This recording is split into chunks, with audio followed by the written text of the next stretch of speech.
get set. Where them hands, where them holes, where them throws, you know what I'm saying? Cecil. Rather than borrow the footage, I am going to put a link to the video that is made by Fight Science. This is an excellent video about how to defend against a knife. And if you'll bear with me for a second, if you want to know what that has to do with Taekwondo, have you ever seen a move like this in some of the Taekwondo forms? You have this, or you have this, where you pull back to the waist. Taekwondo was pull back to the waist. Taekwondo, this, we call it stack hands. And you've seen before some blocks in some types of Taekwondo. You've seen this, and you've seen this chambering. Some people call it covering. Okay? A lot of people will tell you, those who are good at finding applications for forms, is that you don't just look at the end point of a technique. You look at what they call the moves between the moves. So that means if I'm going to do this block, for example, I'm going to use it as an attack or even as a defensive movement, I need to look at how I bring my hands up, how I pull my hands back, and how I come out here. Okay? That means this is important, and this is important. There are important moves for all three of those. But if you look at the video for Fight Science, what's important, he uses this as a way to protect himself from the knife, and he uses this move. If you look at how his hands are, and he's talking about using this part of the arm against the blade, and this hand, this part grabs the knuckles. I was looking at that, and I'm like, oh my goodness, that is stacked hands. I know I said in the video I made called Form Applications on a Budget. I think that's what it's called. I'm going to put a link to that below. Is that if you practice your forms, you're going and then practice your forms a lot. Watch security camera footage, watch real fights, and watch some self-defense videos, stuff that's available for free. If you would practice your forms a lot and then watch those videos, you're going to find tons of applications for your forms. And the thing is, once you set out doing this, you don't even have to go out of your way. It just happens. I was not looking consciously to find an application for stack hands. It just came up in my feed on my phone, and I looked, and I was like, let's stack hands. And the thing is, lately I've been going around bugging people that I know on and offline about how to do things for knife defense. And, knock, and it shall be opened unto you, seek, and ye shall find. I found it. I found something that I can use for knife defense. There's also some other stuff, too, that I saw in the forums. I just gave it away just by doing this. That I think is excellent for knife defense, but I want to study everything from the so-called, I shouldn't say so-called, from the experts first before I try chipping in my 2 cents. But I'm saying all that to say this. I'm starting to see, and especially now that I've started going through and reading the Encyclopedia of Taekwondo that General Choi wrote, an older edition I found online. I may put a link to that in the description below. But I started going through it and reading it. And I really see that a couple of things. One, it is true that if you really understood your style, you would not necessarily have to go look at other styles. Because once you really know your style, in terms of real self-defense, what you truly, truly need to protect yourself is really in one style, even if your style is a grappling focus or a striking focus. To actually just protect yourself, stuff's there. Okay? And number two, I may have to revise my argument that ground and pound is in Taekwondo, because I was looking at the encyclopedia. While you do have one person mounted on the other person, the focus is that the person on the ground should be striking up at the guy that's sitting on top. But then again, so I'm like, oh, I was wrong about that. But then again, I'm still thinking, but why is he still sitting on them? Why is that something that they felt that you have to defend against? Why is he sitting on top of the person? And another thing, I asked, I'll put a link to that. I'm just going to put a bunch of links below this one. I had asked as a question of the day for Kyusho Jitsu, did General Choi know Kyusho? And Grandmaster Art Mason answered, he's like, no, he doesn't really have evidence that he really knew Kyusho Jitsu. And I'm really inclined to agree with that, because it looks to me like, from everything I've ever heard, anything I've read at this point, General Choi was about the vital points, the weak spots, the anatomical weak spots on the body. So I even think he may have actually thought that Chinese medicine was like an outdated way to look at things, and he would consider just looking at anatomy, just strictly from a Western medical standpoint, as like the new updated way to look at stuff. So I could see him not wanting to focus so much on Kyusho and just use his vital points, a bare minimum of vital points, which is what they tell you to do. Really, they tell you try not to learn them all. Just pick some that you know work for you, and make them all in Taekwondo. They're pretty much all strike points. So, but with what I'm doing, with my goal, I do want to go into the Kyusho. I do want to go outside, even though it really is unnecessary for self-defense. I do want to just to bring in the judo, especially the newaza from judo, the groundwork from judo, because look, I don't know if I've said this to anybody that's not my student. True traditional ground fighting in Taekwondo, and yes, it is there, but they basically want you to hit the person while they're on top of you. If they try to grab you, yeah, in a weak spot. A lot of the moves are, if they try to come on you, throw them off of you and chop them in the throat. Now, you see how I did this just talking about it? Because that's one of the movements that's taught. Throw them off of you, chop them in the throat. It's at the end of Dan Gun. That's an application for a move at the end of Dan Gun. If you're on the ground, whack, whack. Now, here's the thing. General Choi's original Taekwondo is a military style. And it's really for combat. You don't have to believe, oh, they just say that. It's really for combat. It's really, if you take the time to look at it, he's really telling you, I want you to practice control when you throw that kick. I want you to stop right there. Okay? Your punches stop right there. It's no contact because you're practicing to aim at vital points, spots on the body that would maim and kill. That means even those 360-degree kicks on the ground in the air, you're supposed to be able to do those and stop them right here. Because, and this is true, and I know a lot of you are not going to believe it, if you can jump and spin in the air and you can come this close to somebody's face, if you have to do it on them for real, you will kill them. Now, that's great for soldiers.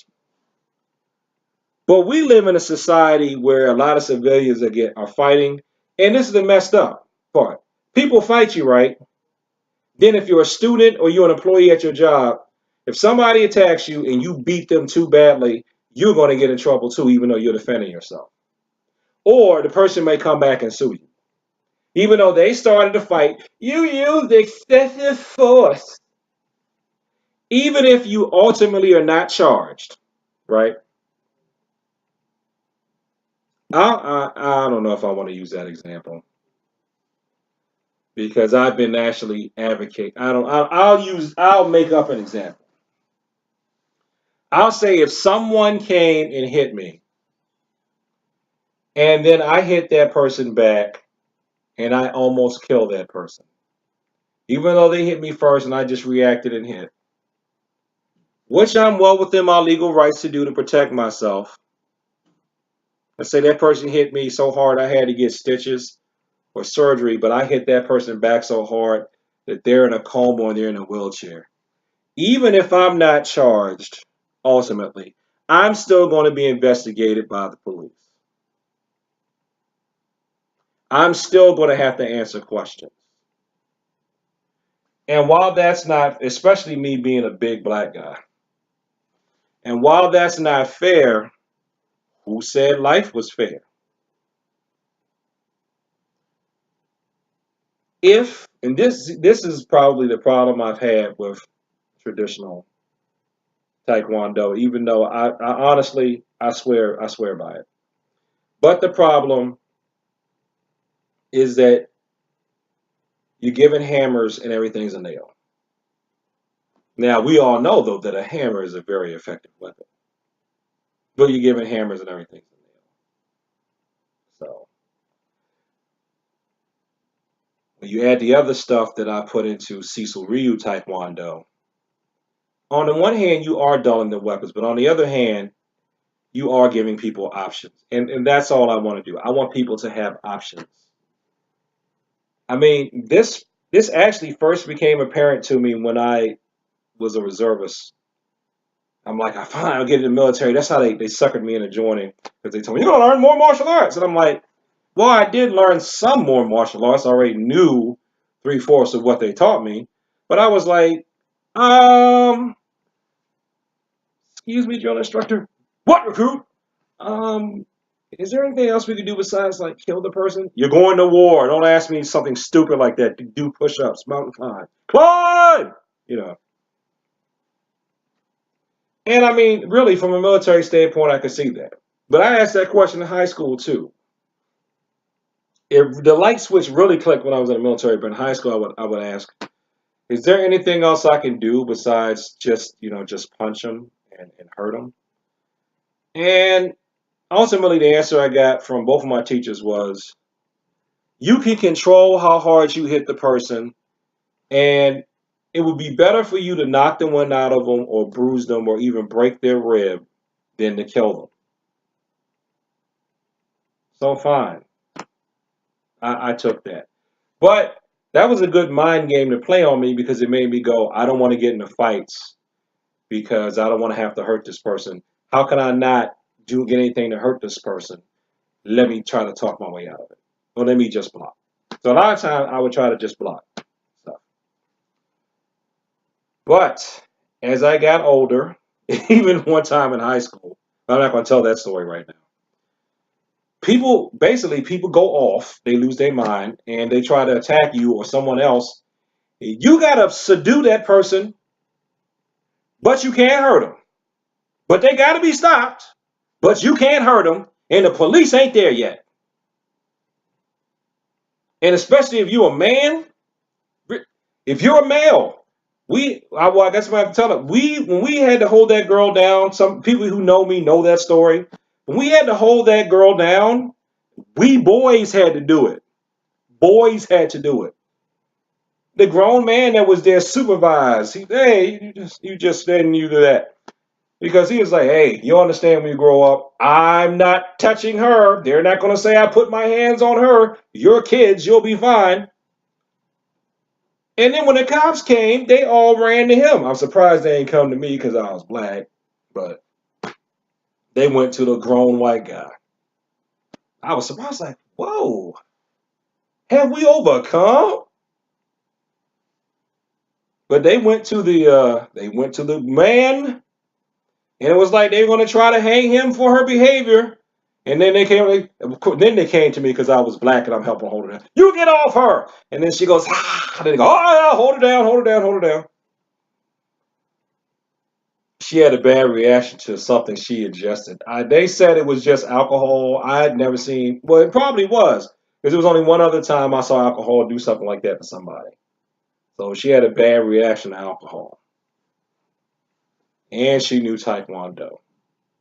And of course, when she starts kicking, everybody looks at me like, "You got this, right? You got this." I'm just a green belt, guys. More belt than us. You started off, and we assist, and that's what they did. So anyway, and you probably can hear my wife, and she don't want to be in the video. But anyway, that's the thing, though. You may have to stop somebody, and you can't hurt them, but they're trying to hurt you. And if your response is to go at the vital point, yeah, I'm making a video like I said it was. Okay, shout out to the missus. But if your response is go at the vital point, I mean, come on, man. That's where your judo newaza and things like that will come in. Not just that though, joint locks, other types of restraining techniques. So I'm not really criticizing in general. It's basically I really now starting to see. I see why he did what he did, and there's nothing wrong with what he did because what he did was for soldiers and for true. Just if you just talking about self-defense, just you. Yeah, traditional Taekwondo is definitely the way to go because if anybody messes with you, you hit them, you throw them hard because there are throws. He picked the throws that are the easiest for you to just wail somebody down. He picked the simplest throws and the simplest joint locks. The stuff that you can pull off on somebody without a lot of skill. And then if you fall on the ground and try to get on top of you, knuckle to the side of the nose. Yeah, why not? But I don't know if people were as litigious as they are now. So now, in addition to that, we have to approach things another way. So, and that's why I have arrived at my own style. And while I don't, how can I say this? I don't condemn what he did, but I think we have to spread it out. And one more thing I will say, you know, something I used to hear people say, and I still hear one person say, is that sport killed martial arts. It really does look like sport killed martial arts. It really does. It really does look like combat sport. When combat sport people talk about why traditional martial arts are ineffective, it's because of combat sport. You know what? I'm going to say that for another video. But basically, in a nutshell, people today, I told some of the students this too, they laugh and their parents laugh. It's like, you guys, you just want a trophy. You don't really want to learn how to, you say you want to learn how to protect yourself, and then you come in there, and then when I go over the stuff for you to protect yourself, you don't really want to do it. What you want is to just kickbox each other and get a trophy. Or you want to wrestle each other and get a trophy. That's what you really want. And then you expect trophy stuff to save you when somebody's trying to stab you to death and knock you out with a bat. And those are different things. So what you want to do is you think working towards getting a trophy is going to help you when somebody's trying to get you with a butcher knife. And then you don't want to hear the truth that I can't guarantee you won't get cut by the butcher knife. I can help you increase your odds to survive. But come on. People get shot by guns and still end up beating up the person that shot them. But you still believe in guns, right? So that's my rant on this. So that's pretty much why I'm doing what I'm doing in Taekwondo by having the elements of judo and kyusho, jitsu, and western boxing. So it's like, in order to understand my main thing, I had to go into sport, and kyusho. In addition to when I spent time in other styles that came up to it. So it does work though. And I want to come up with Taekwondo that has options. Well, I do believe I've come up with that. So, thanks for listening this long. Peace.